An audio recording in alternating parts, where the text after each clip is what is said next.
E nós temos um fator publicação.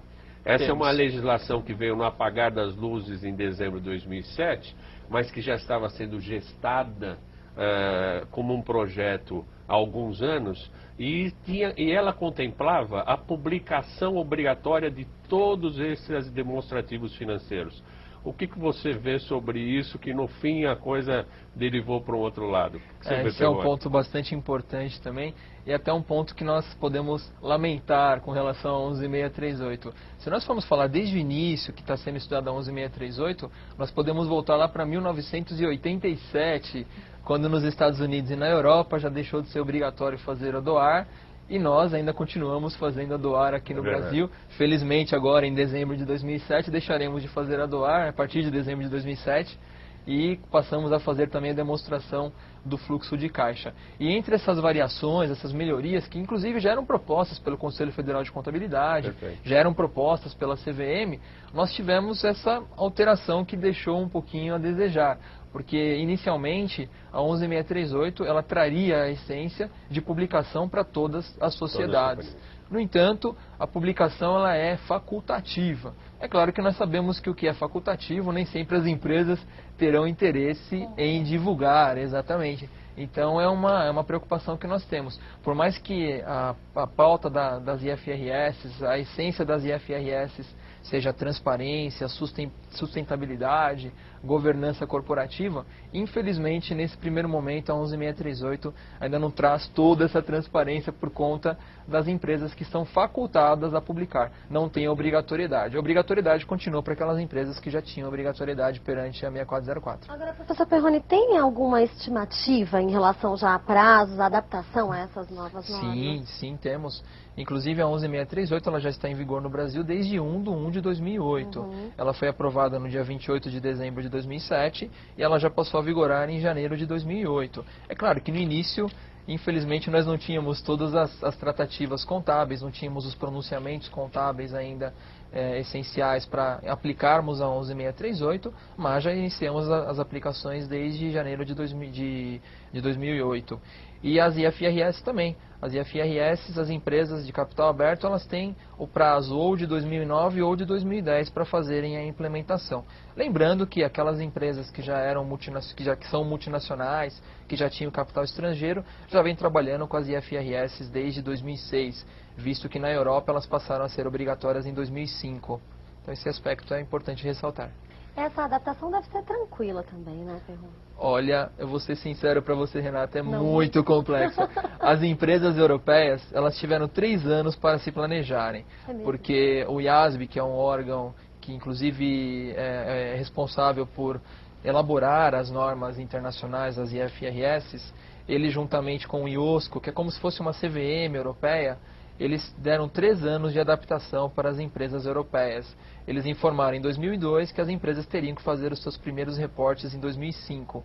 E olha, não foi fácil. Elas tiveram dificuldades, tiveram adaptações, isso ainda considerando uma cultura europeia, considerando a linguagem, porque as IFRS elas são escritas em inglês britânico, levando em consideração que o IASB é uma entidade que se encontra em Londres, e elas tiveram grandes dificuldades. Por isso que o contabilista ele não pode deixar para a última hora, em hipótese alguma. Nós temos que começar rapidamente a fazermos essas alterações, mesmo porque é impossível fazer as alterações, praticar as melhorias que nós temos que praticar de uma hora para outra. Envolve uma série de fatores, envolve processos, sistemas, pessoas. Então é muito mais amplo do que algumas pessoas estão imaginando.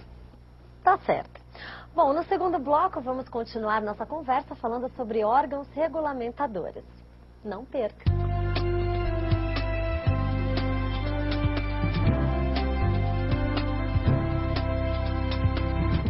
E nós temos um fator publicação. Essa é uma legislação que veio no apagar das luzes em dezembro de 2007, mas que já estava sendo gestada como um projeto há alguns anos, e ela contemplava a publicação obrigatória de todos esses demonstrativos financeiros. O que você vê sobre isso, que no fim a coisa derivou para um outro lado?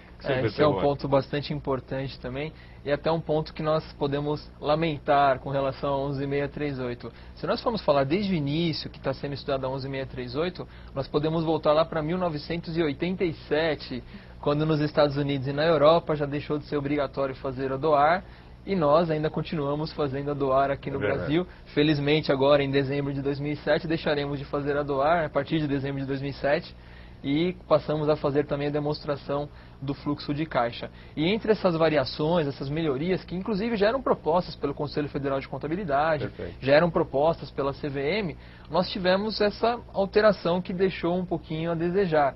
Porque inicialmente a 11638 ela traria a essência de publicação para todas as sociedades.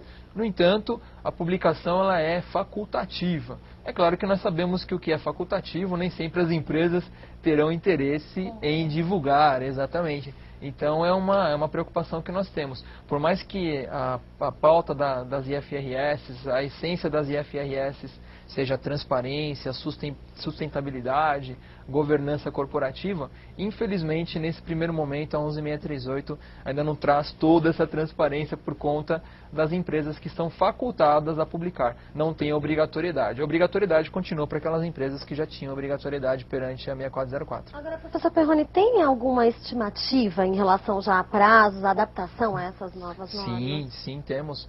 Inclusive a 11638 ela já está em vigor no Brasil desde 1 de 2008. Ela foi aprovada no dia 28 de dezembro de 2007 e ela já passou a vigorar em janeiro de 2008. É claro que no início, infelizmente, nós não tínhamos todas as tratativas contábeis, não tínhamos os pronunciamentos contábeis ainda essenciais para aplicarmos a 11638, mas já iniciamos as aplicações desde janeiro de 2008. E as IFRS também. As IFRS, as empresas de capital aberto, elas têm o prazo ou de 2009 ou de 2010 para fazerem a implementação.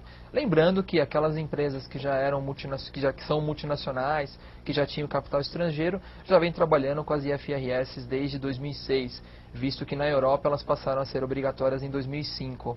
Então esse aspecto é importante ressaltar. Essa adaptação deve ser tranquila também, né, Perrone? Olha, eu vou ser sincero para você, Renata, muito complexa.